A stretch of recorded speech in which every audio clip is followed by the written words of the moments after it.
Samantha ran until her lungs burned, and the rain blinded her, because the men who murdered her husband were hunting her next.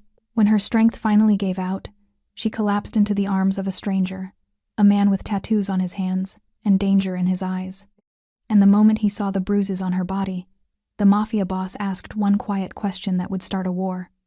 Who hurt you? If this story pulled you in, go ahead and subscribe so you never miss what's ahead. I've got another unforgettable story coming tomorrow. And while you're here, drop a comment and tell me where you're watching from. I love seeing people tuned in from all over the world.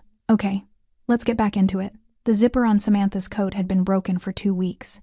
She kept meaning to fix it, the same way she kept meaning to eat a real dinner, kept meaning to return her mother's calls, kept meaning to do all the small maintenance tasks that keep a life from looking like it's falling apart from the outside. The problem was, from the inside, it already had.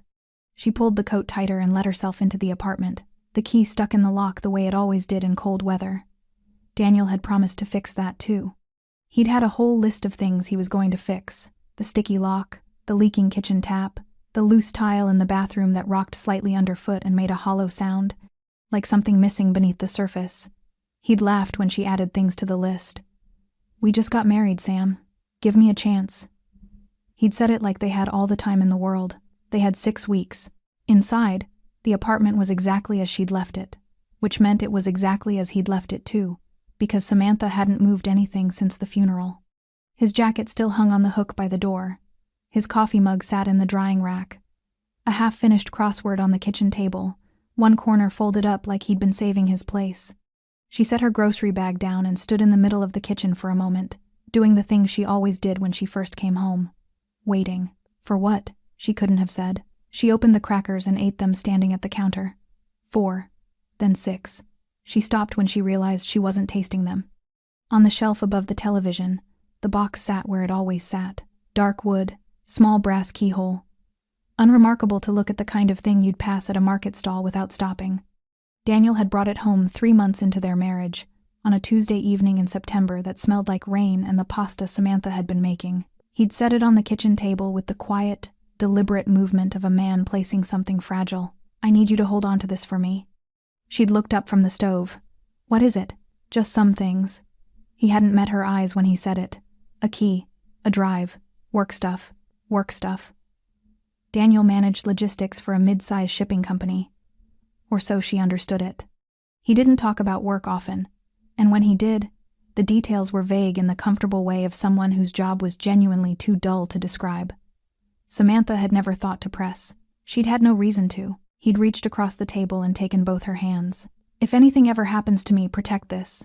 Don't let anyone find it." He'd looked at her then, direct and certain, and something else she hadn't had a name for at the time. "Promise me, Sam." She had laughed, gently. "Daniel, you're being dramatic." He'd smiled, sad and soft and patient.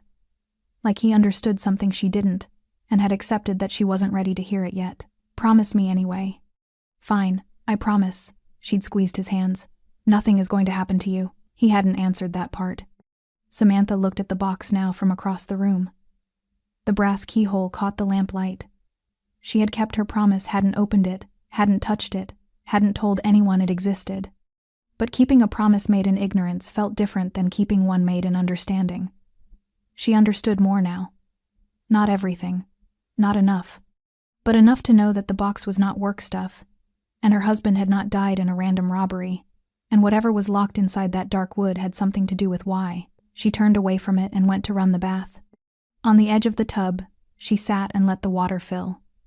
Steam rose in slow curls. Her reflection appeared in the bathroom mirror across from her pale, thin, blonde hair damp from the rain.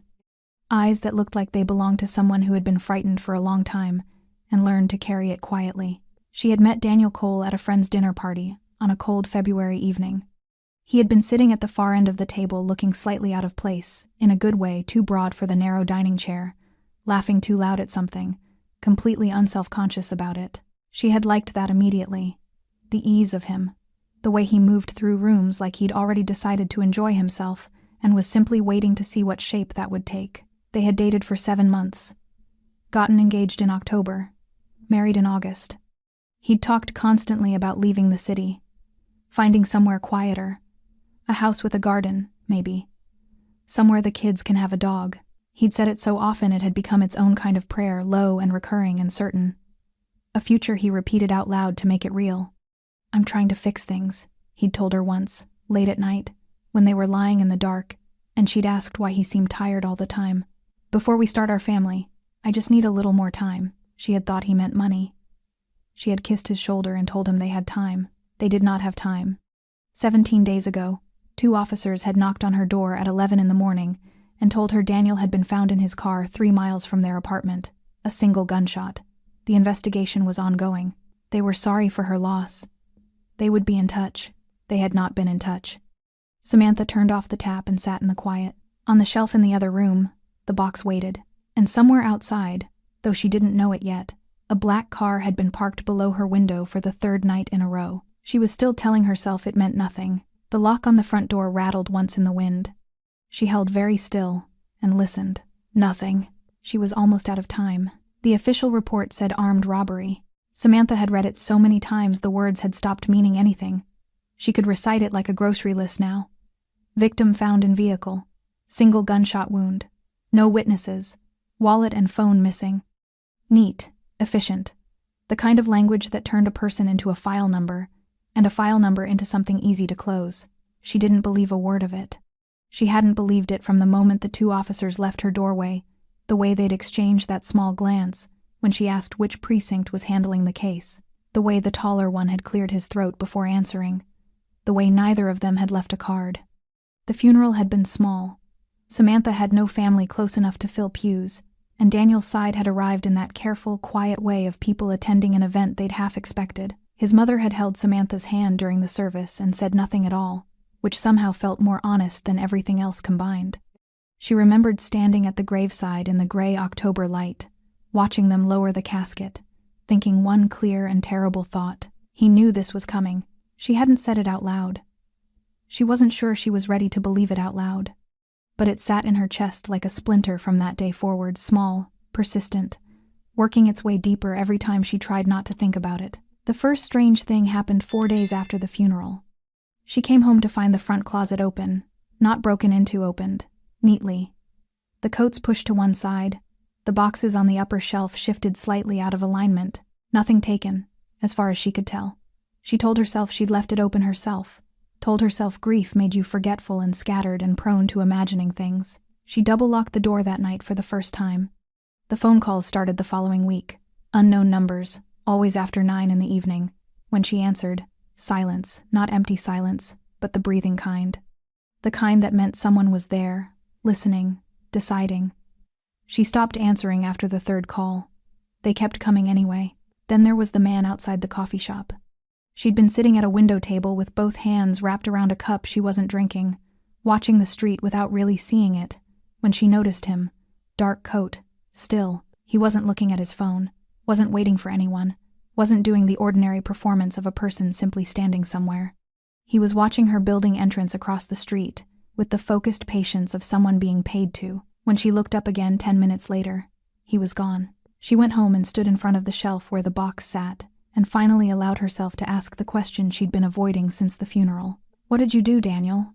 She didn't touch the box. She had promised, but she stayed there for a long time, looking at it, trying to reconstruct her husband from the fragments she'd been left with, the tiredness he carried, the phone calls he stepped outside to take, the nights he came home later than expected and held her a little too long before letting go, like a man reminding himself what he was doing it for.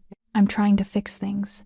He hadn't been talking about money. She understood that now, with a cold and settling certainty. Whatever Daniel had been involved in, whatever world he had been trying to quietly step out of before they started their life together, it had followed him to the end. And now it was standing outside coffee shops, calling after 9, shifting boxes in her closet with careful, practiced hands, and it wanted something she had. 3 weeks after the funeral, she found Daniel's second phone. It had been taped inside the back panel of the bathroom cabinet, the kind of hiding place that required knowing exactly where to look. She wouldn't have found it at all if the panel hadn't come slightly loose when she reached for the aspirin. A small black phone, prepaid, the kind that left no contract trail. 7 missed calls from a number saved under a single initial. R. She had stared at it for a long time. She didn't call the number back. Something animal and instinctive told her not to. Instead, she wrapped the phone in a cloth and put it in her coat pocket and walked around with it for 2 days, not sure what she was going to do with it, not sure what it meant, not sure how many more things her husband had been keeping just out of sight. The answer, it turned out, was enough. Enough to get him killed. Enough that the men who had killed him were now watching her apartment and breathing into phones late at night and running out of patience. She didn't know all of that yet. Not then. She was still in the stage of grief that looks like numbness, but is actually the mind's last act of protection, keeping the full weight of a thing just far enough away that the person underneath it doesn't get crushed before they're ready. But the weight was coming. On a Thursday evening, 3 weeks and 4 days after they buried Daniel Cole, Samantha was sitting at the kitchen table with the crossword she still hadn't been able to bring herself to finish when the knock came. Not a normal knock. 3 deliberate strikes, evenly spaced. The kind of knock that wasn't asking whether she was home. It already knew. She looked at the door, then at the box on the shelf, then at the door again. The knock came a second time. Same rhythm, same patience. The sound of something that had already decided it wasn't leaving. Samantha stood up slowly, the chair scraping against the tile, and walked toward the door. She told herself it was nothing. She had gotten very good at telling herself that. She opened the door. 3 men stood in the hallway. They didn't wait to be invited in. The first man stepped forward before Samantha could react, his shoulder hitting the door hard enough to send her stumbling backward into the kitchen counter. The second came in after him. The third stayed in the doorway, pulling it shut behind him with a quiet click that somehow sounded worse than a slam. Like they weren't in a hurry. Like they had done this before and knew exactly how it went. Samantha gripped the counter edge and looked at the 3 of them. They were not the kind of men you'd notice on the street. That was the first thing she registered. No visible weapons. No theatrical menace. Just 3 ordinarily dressed men standing in her kitchen with the particular stillness of people who didn't need to perform a threat because they were one. The one who had pushed through first was the tallest. Heavy through the shoulders. A jaw that looked like it had been broken at least once and set slightly wrong. He looked around the apartment slowly, the way someone does when they're cataloging a space rather than admiring it. His eyes landed on her. "We're going to keep this simple," he said. "Where is the key your husband left you?" Samantha's grip tightened on the counter. "I don't know what you're talking about." He looked at her the way adults look at children who have said something they know to be untrue. Patient. Faintly tired. "Mrs. Cole?" He said her name like he'd been saying it for a while in rooms she hadn't been in. "Your husband took something that didn't belong to him. We want it back. The key. The drive. Whatever he gave you before he died. My husband is dead." Her voice came out steadier than she felt. "He was robbed. The police. The police," the second man said from near the window, not looking at her, "are not going to help you." The room went very quiet. Samantha looked at the shelf above the television. She couldn't help it. It was involuntary. The way your eyes move toward the thing you're trying to protect. A fraction of a second, but the tall man caught it. His gaze followed hers to the box. "There it is," he said quietly. "Don't." The word left her before she'd decided to say it. She moved without thinking, putting herself between the man and the shelf. It was a stupid thing to do. Some part of her knew that even as she did it. But the box was the last thing Daniel had trusted her with, and she was not going to stand in her own kitchen and hand it over to the men who had killed him. The tall man looked at her for a moment. Something shifted in his expression, not respect exactly, but a recalibration. Then he nodded at the man by the window. The first blow caught her across the left cheekbone. She hit the floor hard, the world tilting sideways, the kitchen light swinging in her vision like a pendulum. She tasted blood where the inside of her cheek had caught her teeth. Her palms burned from the impact against the tile. She heard them moving through the apartment. Drawers pulled open, cushions lifted, the scrape of furniture being moved. She pushed herself up onto her hands and tried to stand. Her legs didn't cooperate immediately. The box. The tall man crouched in front of her, bringing his face level with hers. Up close, his eyes were flat, in a way that frightened her more than anger would have. Anger had edges. This had none. "Open it. I don't have the combination." "That's not what I asked. I can't open it." She held his gaze even though every instinct told her to look away. "I don't know the combination. Daniel never told me. It wasn't entirely a lie." She had the key. It was sewn into the lining of her winter coat in the closet, where she'd hidden it the night after the first strange phone call. Some quiet survival instinct guiding her hands. But the drive inside required a password she'd never been given, and the box itself had a second lock she hadn't been able to open. The man studied her face, measuring the truth of it. Then he stood up and picked the box up off the shelf himself. Samantha lunged forward. The third man caught her by the arm and held her back easily, her feet barely finding purchase on the tile as she pulled against his grip. She watched the tall man turn the box over in his hands, examine the keyhole, and set it under his arm. "Where's the key, Mrs. Cole?" "I told you, I don't." He hit her again. Her head snapped sideways, and she would have fallen if the third man hadn't been holding her up. Stars fractured across her vision. Her ear rang with a high, thin sound. Last time. His voice had not changed in pitch or temperature. The key. She said nothing. She didn't decide to be brave. There was nothing heroic about it. She simply found, at the bottom of whatever had been keeping her upright since Daniel died, something harder than fear. A refusal. Small and stubborn and irrational. She said nothing. The tall man looked at the other two. Something passed between them, a decision made without words. Then the third man wrenched her arms behind her back and marched her toward the door. And the world became movement and cold air, and the dark stairwell and the service door at the back of the building swinging open into the alley. A car was waiting. Black. Engine running. The same one from outside her window. The trunk was already open. She fought. She fought with everything that was left in her elbows, feet, the back of her skull. She got one arm free and managed to scratch at the third man's face before the tall one grabbed her around the waist and lifted her off the ground entirely, folding her into the trunk with the efficient ease of a man who measured everything by whether it got the job done. The lid came down. Darkness. She lay there in the pitch black, breathing hard, her cheek throbbing, her wrists already aching, listening to the 3 doors of the car close one by one. Then the engine shifted into gear, and Samantha Cole, widow, 29 years old, who had only ever wanted a quiet life, and a dog and a man who hummed while he cooked, understood for the first time exactly how much danger Daniel had left her in. The car moved. She started thinking about how to get out. The trunk smelled like motor oil and cold metal. Samantha lay on her side, knees drawn up, and focused on breathing. In through the nose, out through the mouth. The way you breathe when panic is pressing against the inside of your chest, like something trying to get out, and you know that if you let it win, you are finished. She was not finished. Not yet. The car moved through what felt like city streets, stopping and starting, turns she couldn't map in the dark. She tried to count the seconds between movements, tried to build some picture of direction, but pain kept interrupting. Her cheekbone pulsed with every heartbeat, and her wrists, where the third man had twisted them, felt swollen and wrong. She thought about Daniel, not the version of him she'd been reconstructing piece by painful piece over the past 3 weeks. Not the man with the second phone and the vague work hours and the sadness he carried in his shoulders when he thought she wasn't looking. She thought about the other Daniel, the one who laughed too loud at dinner tables. The one who mapped out the garden they were going to have, plant by plant, variety by variety, with the specific enthusiasm of a man who needed to believe in something growing. "You should have told me," she thought, not with anger. There was no room for anger right now. Just the clean, aching truth of it. "You should have told me and I would have been afraid, but I would have known." And knowing is always better than this. The car stopped. Not a traffic stop. A full, settled stop. The engine idled for a moment, then cut out entirely. Voices outside. Muffled, but close and tense in the way of men who had not expected to be having a conversation.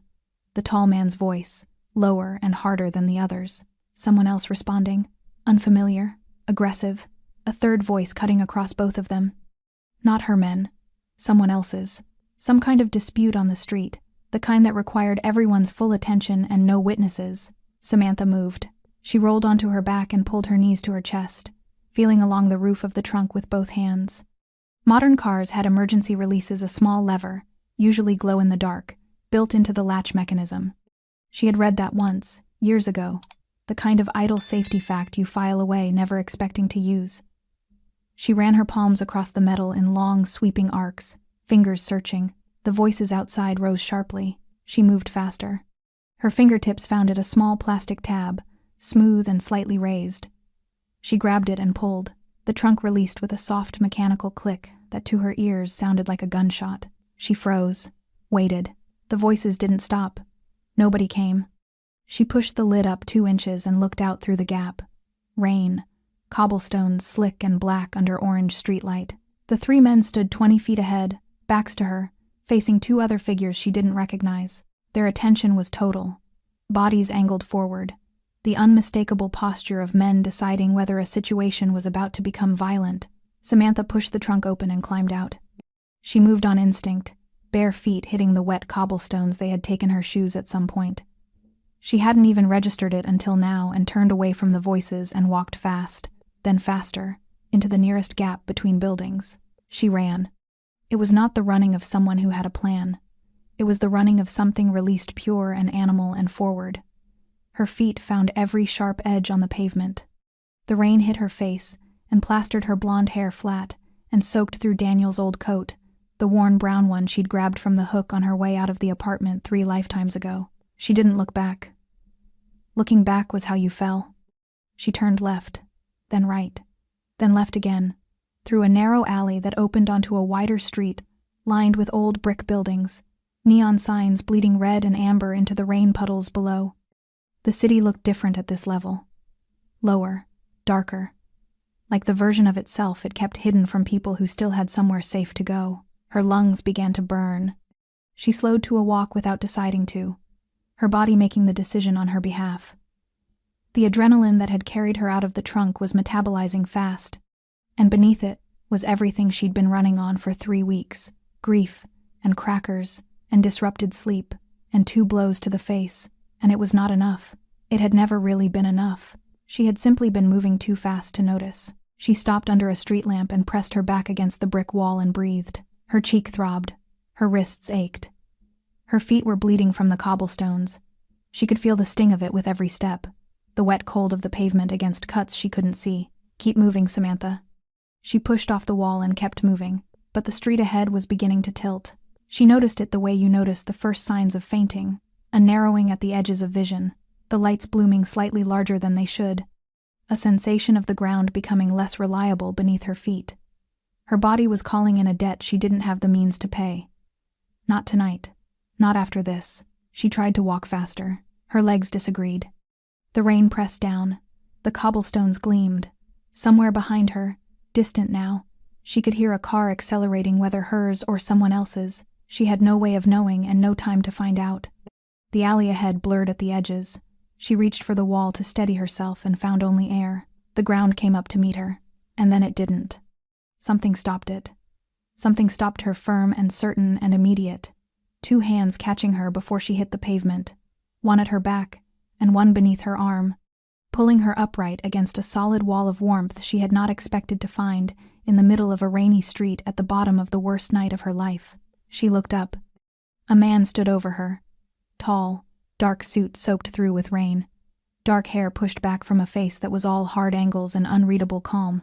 A tattoo curled up the side of his neck. Another crossed the back of the hand still braced against her arm. He was looking down at her with an expression she couldn't name. Not pity, not surprise, something quieter than both. His eyes moved to her face, to the bruise rising on her cheekbone, to the split at the corner of her lip, to the finger marks visible on her wrists where the coat had ridden up. His jaw tightened. When he spoke, his voice was low and even, and filled with something that made the rain, and the pain, and the fear recede for just a moment, the way a very large sound can make smaller sounds disappear. "Who hurt you?" Samantha's vision closed in from the edges, and the night went dark. Gabriel Christian did not panic. It was not something he was capable of anymore if he ever had been. Panic required a belief that situations could not be controlled, and Gabriel had spent the better part of 15 years ensuring that every situation he stepped into was one he had already mapped 3 moves ahead. He did not encounter surprises. He encountered variables he hadn't yet accounted for. The woman collapsing in his arms on a rain-soaked street at 11:43 at night was a variable. He caught her weight easily. She was too light, far too light for someone her height. The kind of lightness that spoke of weeks rather than days of neglect, and looked down at her face for a moment before looking up at the street around him. His 2 men had stopped walking.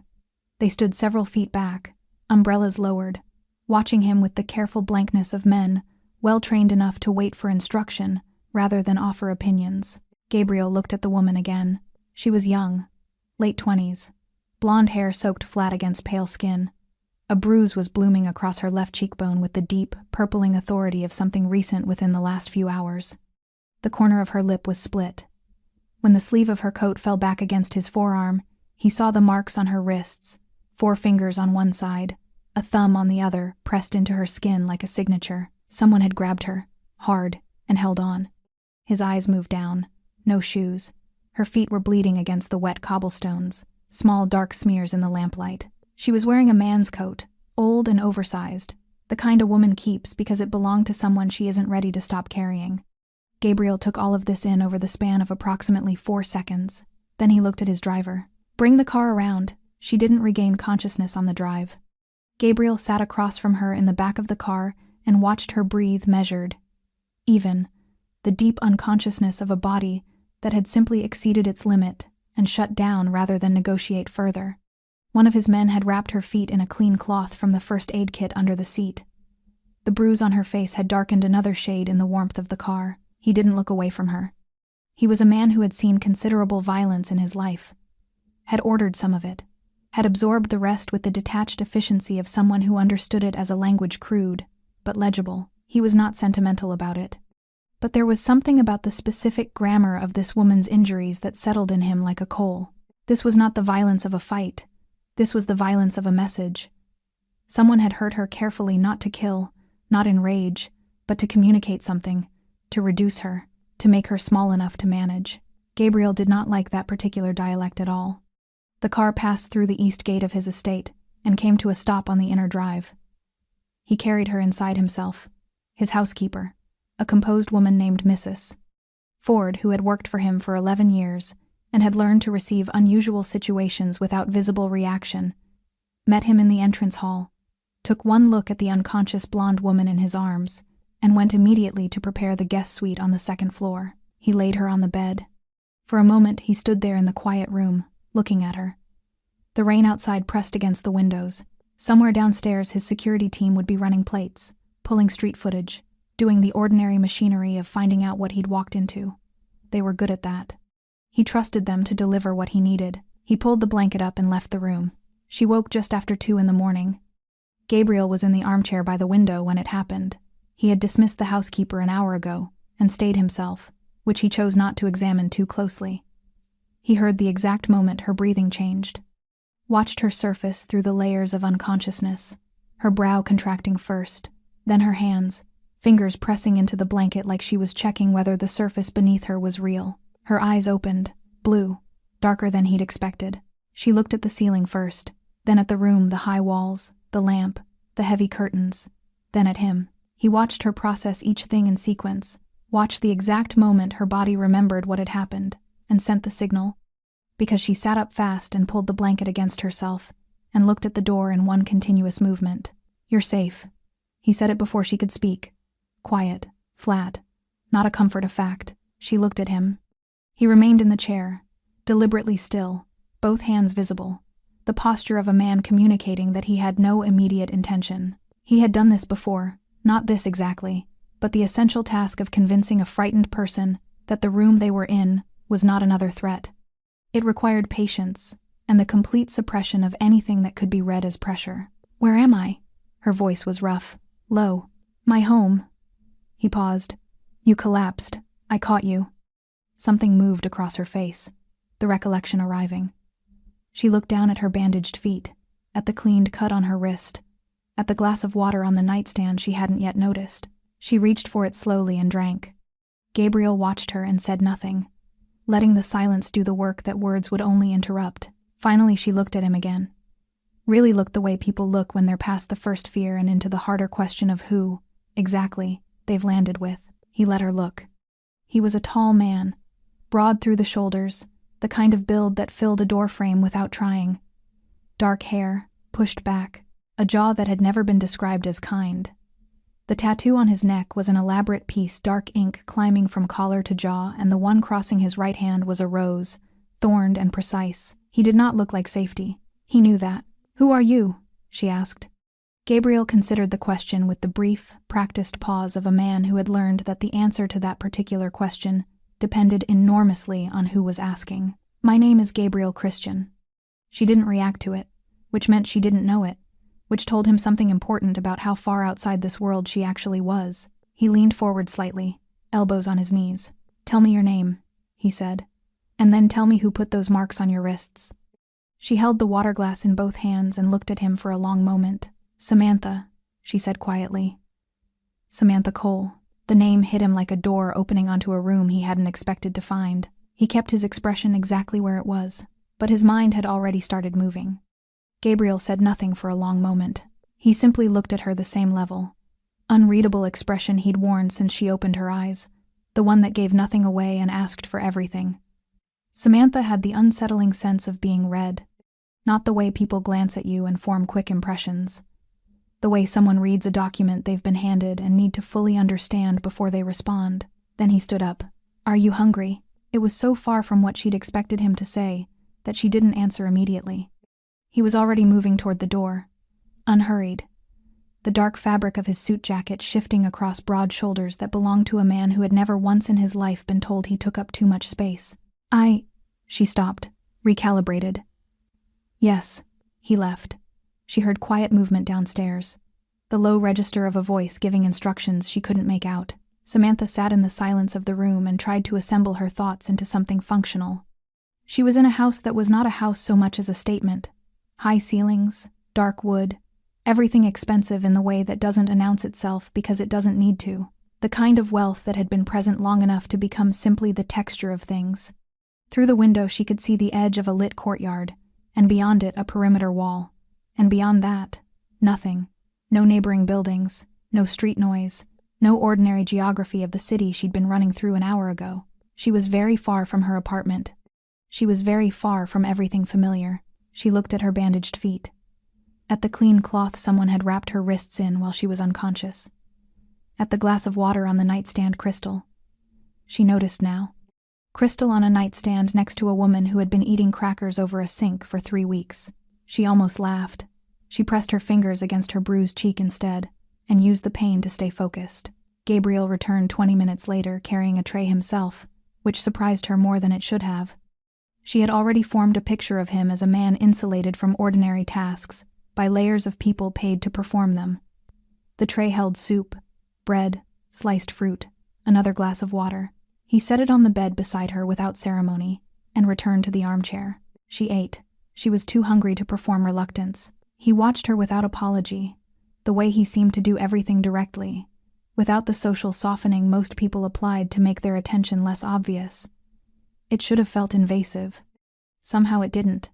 There was nothing predatory in it. He was simply a man who had decided to pay attention, and saw no reason to pretend otherwise. When she finished, he said, "The men who took you. Describe them." She did. The tall one with the broken jaw, the one by the window, the third who had held her arms. She kept her voice even, and her descriptions precise, focusing on details: height, build, the particular way the tall one had moved through her apartment like he was memorizing it. Gabriel listened without interrupting. When she finished, he was quiet for a moment. "They said your husband took something that belonged to them," he said. Not a question. "Yes, a key, a drive." She looked at him carefully. "How do you know that?" "Because that is the kind of thing men like those ask for." He paused. "Did your husband give you these things?" She held his gaze. She had no particular reason to trust this man. He had caught her when she fell, had brought her here. He had fed her and bandaged her feet and sat in an armchair through the night watching over a stranger. But none of that answered the question of who he was or what he wanted. People could be kind for bad reasons. She had learned that recently. "His name was Daniel Cole," she said instead, watching his face. There it was again. That almost imperceptible stillness. A man accustomed to controlling his reactions, executing that control a fraction of a second too late. "You knew him," she said. Gabriel was quiet for a moment. "I knew of him," he said finally. "Not personally, but his name was known to me." "How?" He considered how to answer that. She could see him weighing it, not whether to lie, she didn't think, but how much truth the situation called for, and in what order. "Your husband worked for a criminal organization," Gabriel said. "Not mine. A separate network. Significant. Brutal in ways that even people in my world consider excessive." He let that settle before continuing. "From what I understood, he had been trying to leave that organization for some time. Quietly, carefully." Samantha looked at her hands. The soup bowl sat empty on the tray. Outside, the rain had eased to a whisper against the windows. She had known. On some level, in the part of herself she'd been refusing to consult, she had known since the officers left her doorway with their careful non-answers and their borrowed condolences. She had known in the way you know things you aren't ready to hold yet, keeping them at arm's length until the moment arrives when you have no choice but to pick them up. The moment had arrived. He was trying to leave, she said quietly, before we started our family. Yes, and they killed him for it.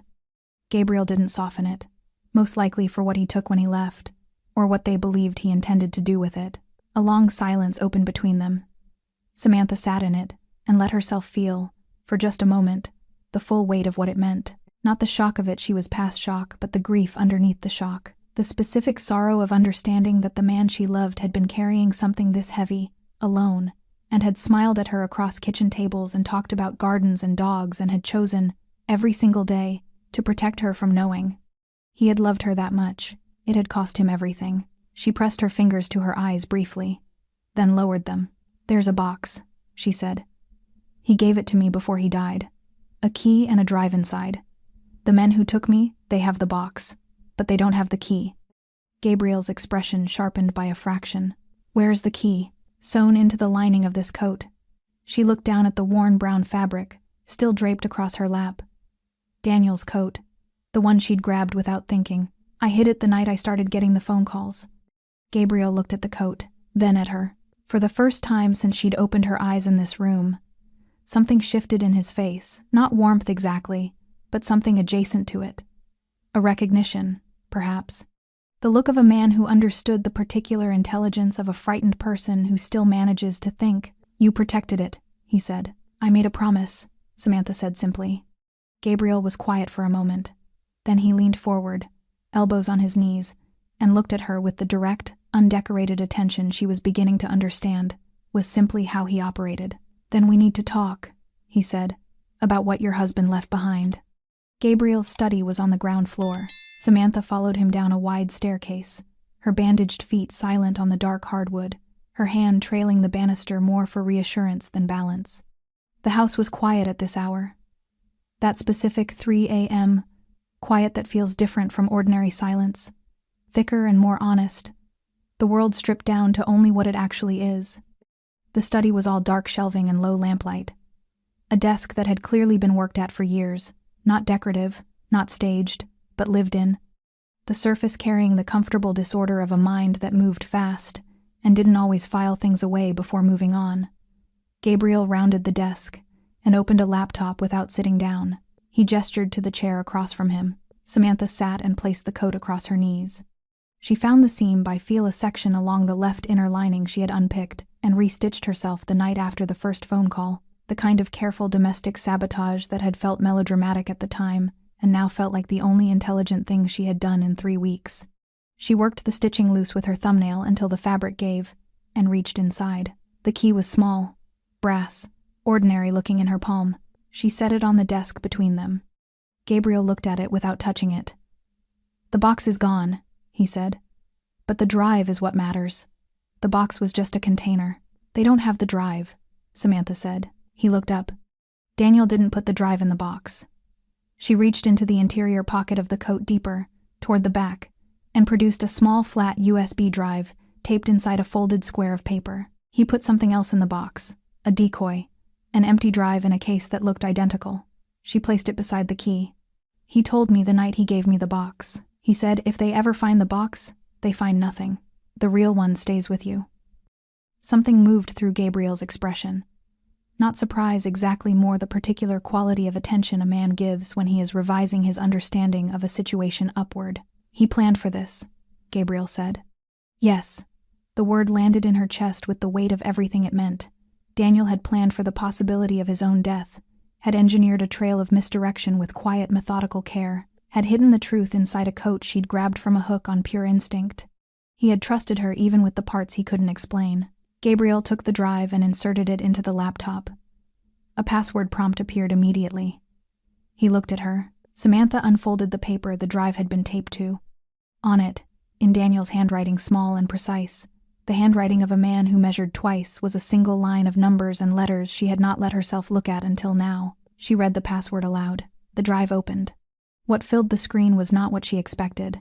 She wasn't sure what she had expected: documents, maybe, or photographs. Instead, the first thing Gabriel opened was a financial file, and the numbers inside it were large enough that she read them twice to confirm she hadn't misplaced a decimal. That's... She stopped.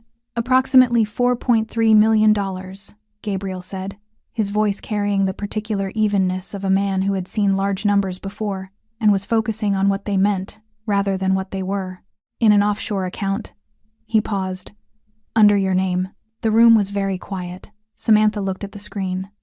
At her own name, sitting above a number that bore no relationship to any life she had ever lived or imagined living. Samantha Cole.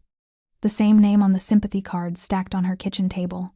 The same name on the lease of a studio apartment where crackers counted as dinner. He put it in my name, she said. Before he died. Gabriel scrolled through the file. Months before.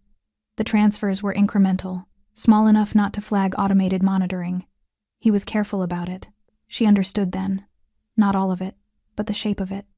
Daniel had not simply been leaving the organization. He had been dismantling his connection to it piece by piece, quietly, over time moving money he had earned through things she would never fully know the details of, converting it into something clean, something that existed only in her name, untouchable by the people he was leaving behind. It was supposed to be their future, a house with a garden, a dog, somewhere quiet. The money that was meant to build that life was sitting on a screen in a stranger's study at 3 a.m. while Daniel was 3 weeks in the ground. She pressed her hand flat against the desk. Gabriel gave her a moment. He did that, she had noticed, allowed silences their full weight, rather than rushing to fill them. It was an unusual quality in anyone. In a man like him, it was almost startling. There's more, he said quietly. He opened the second folder. What loaded onto the screen was a different kind of document entirely.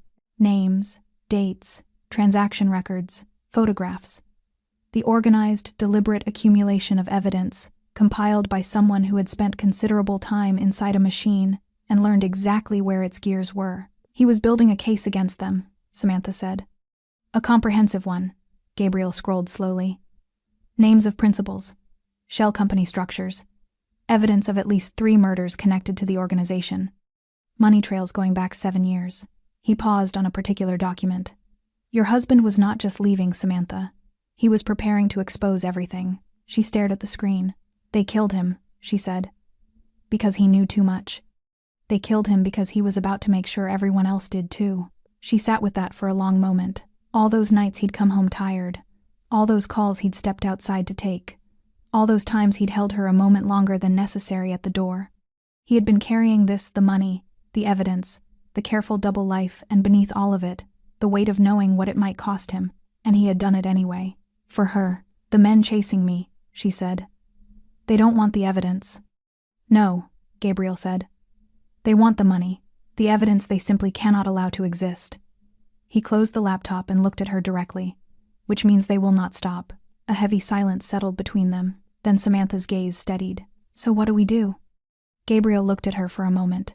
The lamplight caught the sharp line of his jaw, the dark ink of the tattoo at his collar, the expression of a man who had just made a decision he hadn't entirely planned on making. We do what your husband started, he said. Outside, a phone on Gabriel's desk lit up with an unknown number. They both looked at it. Gabriel picked it up. They've found you, he said quietly, reading something on the screen. The other side of the drive had just become a clock.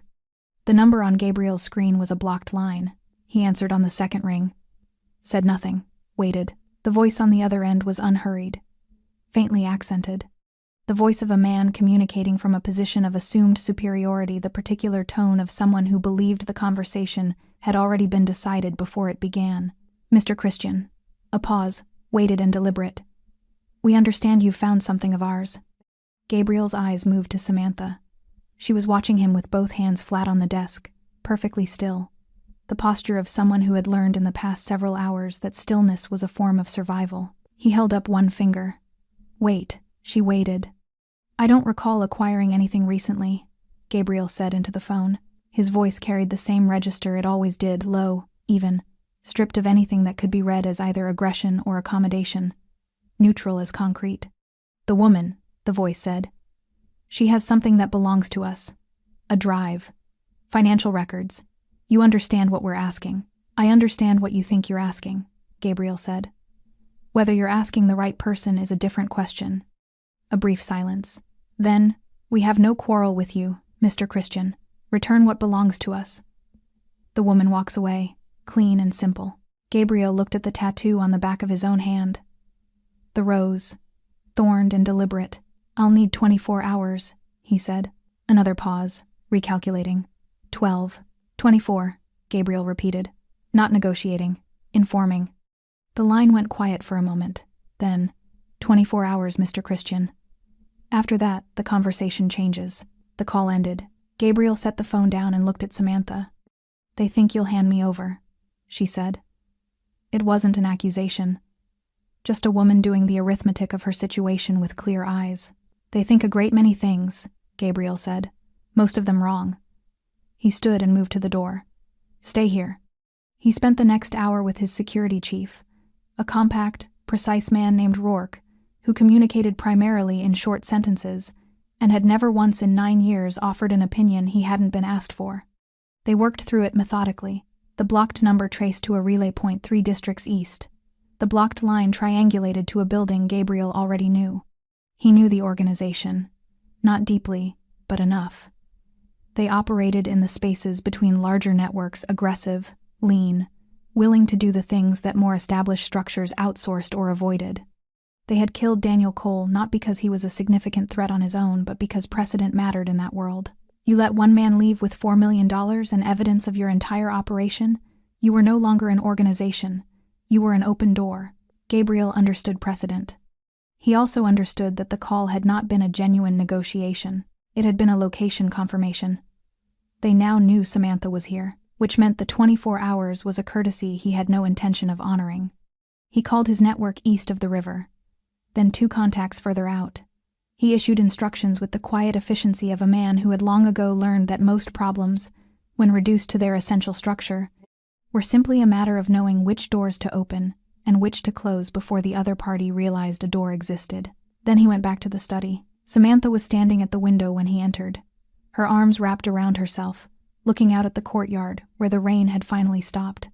The first gray suggestion of dawn was beginning at the edge of the sky. She turned when she heard him. "Tell me what you're doing," she said. It was not a request exactly. The voice of a woman who had been managed and handled and kept at the edge of her own story for long enough. Gabriel told her. Not everything, not the operational details, not the names, but the shape of it. They were going to draw the organization out. Use the promise of the handover to bring the principals into a single location. The meeting they were expecting to control would be one Gabriel had already structured around them. She listened without interrupting. "You've done this before," she said when he finished. "Problem solving," he said simply. "The circumstances change. The method doesn't." She looked at him. "And the men who killed Daniel will be in the room." Something settled in her face. Not satisfaction, it was quieter than that. The particular expression of someone receiving confirmation of something they had already decided they could endure. "What do I do?" she asked. "You stay here, inside the perimeter, with Rourke." She opened her mouth. "Samantha." He said her name with the same level gravity he applied to everything, but something underneath it was different. Closer. "What your husband built on that drive, the evidence, the accounts, none of it means anything if you are not alive to access it. You are not a liability in this. You are the point of it." She closed her mouth, looked at him for a long moment. "Come back," she said quietly. Gabriel held her gaze. Then he picked up his jacket from the chair and walked out. The meeting was set for an industrial property in the Eastern District, a location the organization had suggested, believing the geography favored them. It didn't. Gabriel had used the building twice in previous years for entirely different purposes, and knew its layout the way he knew most useful things completely, and without advertising the knowledge. His convoy arrived 40 minutes early. Rourke's team had already placed men at both secondary exits, the roof access, and the loading dock on the building's eastern face. Not visible, simply present, the way Gabriel preferred his advantages already in position before anyone thought to look. The organization's representatives arrived in 2 vehicles, 4 men visible. Gabriel's team had already identified 2 more positioned on the street outside, a detail the other side believed was subtle. Gabriel walked into the building alone. The tall man with the broken jaw was there. Samantha had described him accurately. He stood in the center of the empty floor space, with the posture of someone who had arranged the room in his mind, already exits, noted, distances calculated. The quiet readiness of a man who expected this to go badly for someone and had decided it wouldn't be him. He looked at Gabriel without the drive. Without Samantha, his jaw tightened. "You came empty-handed," he said. "I came with everything necessary," Gabriel said. The ambush came 40 seconds later, 4 men entering from the south access, 2 more dropping from the mezzanine level. They had clearly prepared it carefully. They had prepared it for a man who hadn't already sealed every entrance from the outside. The doors didn't open. Gabriel's team came through the roof. It was over in minutes. Not because of violence, because of numbers and position and the simple, overwhelming geometry of a situation that had been decided before it began. The tall man was the last to understand it. Gabriel watched him arrive at the realization in real time, the moment a man who believed he was the most dangerous person in a room discovers he is not even close. Gabriel crouched in front of him. "Daniel Cole," he said quietly, "walk me through it." The man said nothing. Gabriel waited. He was extraordinarily patient, when patience was what the moment required. Eventually the man talked. They always did, when the alternative was made clear enough. Not because Gabriel threatened him with anything theatrical, he simply laid out the situation with the same flat precision he applied to everything, and let the man calculate his own odds. He talked for a long time. Gabriel listened to all of it. When it was over, he stood up, straightened his jacket, and looked at Rourke. "Document everything," he said, "then make the calls." He drove back to the estate as the sun was fully rising, pale and clean after the rain, laying long shadows across the courtyard stones. Rourke had already messaged 3 sentences. Principals identified, authorities contacted, evidence package transferred. 23 years of a criminal network, and Daniel Cole had built the case that ended it in a single compressed drive the size of a thumb. Gabriel walked into the house. Samantha was sitting at the bottom of the staircase, still in the oversized coat, feet bandaged, hands folded in her lap. She looked up when he came through the door, and the question in her face was the only one that mattered. "It's done," he said. She pressed both hands over her mouth, and for the first time since any of this had started, Samantha Cole let herself cry. Gabriel stood in the entrance hall and let her. Not moving, not looking away, simply present in the way he was beginning to understand. She needed not comfort exactly, but witness, someone to stand in the room while the grief finally came out. He stayed until it did.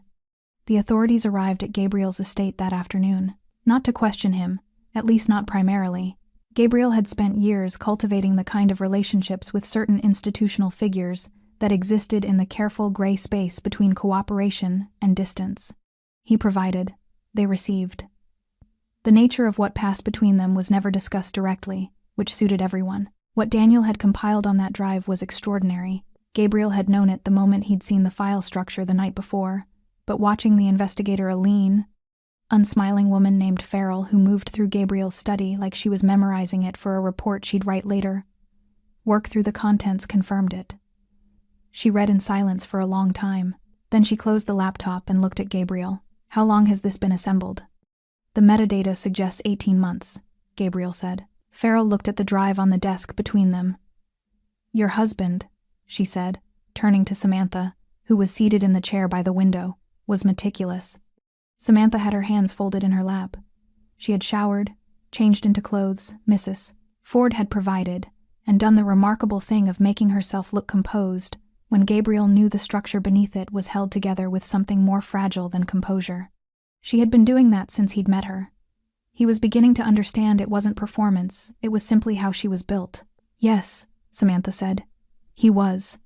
Farrell looked at her for a moment with something that wasn't quite softness, but was adjacent to it, the expression of a professional who had learned to keep feeling at a distance, but hadn't managed to excise it entirely. He died trying to do the right thing. Samantha held the woman's gaze. "I know."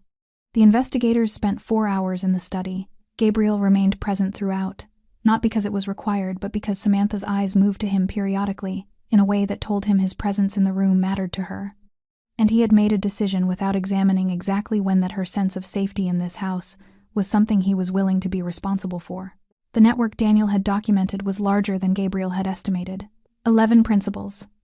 Shell companies threaded through 4 countries. Evidence connecting the organization to murders, trafficking, corporate fraud on a scale that had apparently been visible to no one because the people positioned to see it had been paid not to. Daniel had documented all of it with the systematic patience of a man who understood he might not survive the project, but intended to complete it regardless. When Farrell finally closed the last file, she sat back and pressed 2 fingers against her mouth and said nothing for a moment. "The offshore account," she said finally, under Mrs. Cole's name, "is clean," Gabriel said. The money was moved in increments over 14 months, converted through legitimate channels. There is nothing in the documentation that implicates Mrs. Cole in any of her husband's prior activities. He paused. "I've had my legal team confirm that." Farrell looked at him. The look of someone deciding how much they want to know about the mechanism of a result they can't argue with. She decided not to ask. "The account is yours," she told Samantha. "It will take time to formally clear, but the money is yours." Samantha nodded once. She didn't look at Gabriel. He understood why. The money was not good news in the way good news usually felt. It was the final piece of evidence that Daniel had known, had planned, had looked at his new wife across kitchen tables and talked about gardens and futures, and quietly, methodically, built her a life raft for a disaster he could see coming and couldn't stop. The grief and the love of it were so tangled together they couldn't be separated. After Farrell and her team left, the house went quiet. Gabriel found Samantha in the kitchen. She was standing at the counter with a cup of tea she wasn't drinking, looking out the window at the courtyard where afternoon light was moving through the trees. He came in and stood beside her. Not close, just present. "He knew," she said, not directing it at Gabriel particularly, just saying it into the quiet of the room. "Yes. All that time, he knew what he was involved in, what it could cost." She turned the cup slowly in her hands. "And he stayed with me anyway. He let me fall in love with him anyway." Gabriel said nothing. He had learned, over the course of the past day, that Samantha did not always need a response. Sometimes she needed someone to hold the other end of the silence while she worked through what she was carrying. "I used to think that was cruel," she said, letting me not know. She paused. "I don't think that anymore." "What do you think now?" She was quiet for a moment. "I think he gave me the only clean months he had. The only time in years he was just a person and not a problem to be solved." She looked down at the tea. "I think he loved me the best way he knew how to with the life he had." Gabriel looked at the side of her face. The bruise on her cheekbone had moved through its colors, deep purple at the center, yellow at the edges. Her lip had healed to a thin, pale line. "He left you more than money," Gabriel said. She looked at him. "The evidence, the account, the drive." He paused. "He spent 18 months building you a future. That is not the action of a man making peace with losing you. That is the action of a man who intended for you to live." Samantha looked at him for a long moment. Her eyes were very steady and very full. "The tall man," she said. "The one who came to my apartment." "In custody," Gabriel said, along with the others. "Farrell's team moved on 4 locations this afternoon. And Daniel's killers?" "Among them."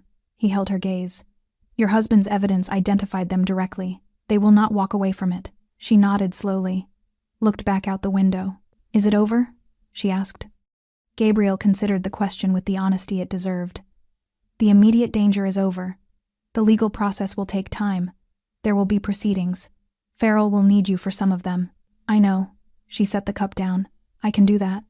He believed her, entirely and without qualification. She turned to face him then, fully, and looked at him the way she had in the study that first morning, the direct, clear-eyed look of a woman who had decided to see what was actually in front of her, rather than what was convenient. "Gabriel," she said. It was the first time she had used his name without it being a response to something. Just his name, placed in the air between them like something she'd been deciding whether to put down. "Thank you," she said. "Not for catching me, for everything after." Gabriel held her gaze. He had been thanked many times in his life, for many things, by many people. It had never once felt like this, like the words were coming from somewhere so unguarded and so genuine that receiving them required something from him too. "Get some rest," he said quietly. She almost smiled. Almost. She picked up her tea and walked out of the kitchen, and Gabriel stood at the counter in the afternoon light and looked at the place where she had been standing and understood. With the particular clarity of a man who had spent 15 years avoiding exactly this, that something had shifted in him over the past 24 hours that was not going to shift back. He was not sure yet what to do with that. He stood there a while longer, thinking about it. Mrs. Ford set the passport on Gabriel's desk without comment. This was one of the many things Gabriel valued about her. She had been present for enough chapters of his life to understand that the most useful thing she could offer was competence without curiosity. The passport was clean. The identity behind it was solid, not a fiction but a reconstruction, built on a real foundation that could survive scrutiny. A new name attached to a real history in a city far enough from this one that the distance itself was a kind of protection. A new life, fully formed, waiting to be stepped into. Gabriel looked at it for a long moment. Then he picked it up and went to find Samantha. She was in the garden. He had not known she'd found the garden. It was at the back of the estate, through a door in the south wall, that most people who stayed in the house never discovered a walled rectangle of overgrown hedges and late-season roses, and a stone bench that had been there longer than the house itself. He stopped in the doorway when he saw her. She was sitting on the bench with her face turned up toward the sky, eyes closed. The afternoon light moved through the gaps in the hedge and laid thin lines of gold across her hair. The bruise on her cheek had faded to something barely visible. Her feet, in borrowed shoes slightly too large, were planted flat on the old stone path. She looked like someone practicing being still, like someone learning, very carefully, that stillness was safe again. He didn't want to interrupt it. He stood in the doorway for a moment and simply let it be what it was. A woman in a garden in the late afternoon, breathing, existing, not running. Then she opened her eyes and saw him. She didn't startle. She had stopped startling at his presence. He'd noticed, sometime around the second day. He wasn't sure exactly when it had happened, the shift from wariness to something quieter, but he had noticed it the way he noticed most things, precisely and without comment. He crossed the garden and sat beside her on the bench, leaving appropriate distance between them.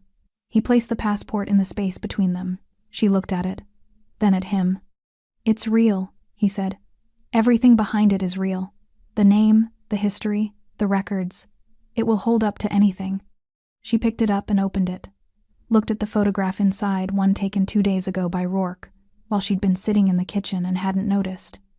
He'd had it processed immediately. "Where?" she asked. "Portugal. A coastal city. Quiet. Warm." He paused. "The kind of place where a person can decide who they want to be next." She looked at the photograph for a long time. "The account has been formally cleared," he said. "Farrell completed the documentation this morning. The money is accessible. My legal team has set up a clean structure for you. A bank in Lisbon. Everything above board. Nothing that connects to any of this."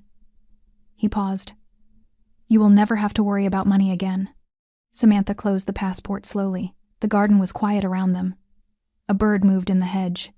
The light shifted. "You arranged all of this," she said. "Yes." "Why?" He had been waiting for the question, had known it would come, had spent 2 days deciding how to answer it. Which was unusual for him. He was not a man who typically required preparation to say what was true. "Your husband spent 18 months building you a future he wasn't sure he'd be alive to give you," Gabriel said. "It seemed wrong to let that work go unfinished." She looked at him. "That's not all of it." He held her gaze. "No," he said. "It's not." She waited. "The night you collapsed," he said, "on that street. I have walked past a great many things in my life, Samantha, and made the calculation that they were not mine to stop for." He looked at the old stone path between his feet. "I have never once questioned that. It is simply how my world operates." He paused. "I stopped for you, and I have not been able to locate the version of myself that would have kept walking." The garden held the silence of that for a moment. Samantha looked at him with the full, unguarded attention she had given him periodically over the past days, the kind of look that cost something and she gave anyway. "I don't want to go," she said quietly. "I know, Gabriel. My world will not become safer," he said. It was not a warning delivered with distance. It was the opposite, said closely, almost gently, with the specific tenderness of someone choosing honesty over what they wanted. "What happened to you this week, the danger, the running, the men at your door in my life, that is not an event. It is the weather. And you deserve better than learning to live in that." She looked away. At the roses along the far wall, overgrown, unpruned, still blooming in the October cold, with the stubborn persistence of things that don't need tending to survive. "He used to talk about roses," she said. "For the garden we were going to have." Gabriel said nothing. He would have liked this one, she said. They sat with that for a while, neither of them in a hurry. The light moved slowly across the stones. Finally, Samantha looked at the passport in her hands, opened it again to the photograph. The woman in it looked back at her, same face, different name. A door standing open. "Will you be all right?" she asked. The question surprised him. He felt it land somewhere he hadn't expected. "Yes," he said. She nodded. Looked at the photograph one more time. Then she closed the passport and held it in both hands and stood up. Gabriel stood with her. She looked at him, all of him, the full height and the dark suit and the ink at his collar and the expression he'd never quite been able to make readable to anyone, and her eyes were full and steady and clear. "You caught me when I fell," she said. "And then you put me back on my feet." She pressed her hand briefly, lightly, against his chest just for a moment, just the warmth of it, then let it fall. Not everyone would have done that. Gabriel looked at her hand, then at her face. "Your husband died trying to give you a future," he said quietly. "I just made sure you got it." She held his gaze one last time, long enough for both of them to know what it was, long enough to feel the full weight of a thing that was real and true and could not be kept. Then she picked up her coat from the bench, the old brown one, Daniel's coat. She folded it over her arm and walked back through the door in the garden wall. Gabriel stood among the overgrown roses and listened to her footsteps cross the stone path, and then the hallway, and then go quiet. He stood there for a long time after that. The garden held its silence around him, and the light moved across the old stones, and somewhere in the city a woman with a new name was beginning to learn what it felt like to walk toward something, instead of away from it. Gabriel looked at the roses along the wall, thought about a man he had never met, who had hummed in the kitchen and talked about gardens and loved someone so carefully that the love had outlasted him. He reached out and straightened one of the stems along the wall. Just the one. A small, unnecessary thing. Then he walked back inside. Thanks for sticking with this story until the very end. You're the reason these stories feel alive. If you're ready for another powerful journey, just tap the next video on your screen.